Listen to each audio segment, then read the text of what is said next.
So this is a toe squat. We do this for all sorts of reasons: great foot control, offloading the ankle to go through full knee flexion. We in here work with a lot of gymnasts, so this is something that we'll kind of throw at them just to kind of challenge them in a different way. Is we can start at the top, we can start at the bottom. I actually find if we're gonna do kind of the lever, it's actually easier to start at the bottom. So you're gonna see I'm gonna use this half foam roller to start with here. So the bottom of the movement would be a lever. So I'm going to try to first lever myself back onto my toes out of that squat. I come down to this position. So I'm going to first try to start from the bottom and try to lever under control out of this position up into my squat. Now, starting from the top, I can go down and do an easy toe squat, and then I can try to control to the foam roller.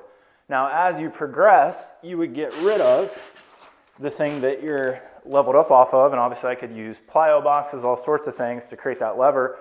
So coming down into a toe squat, working on good ventral foot control and trying to lever under control, and then coming back up.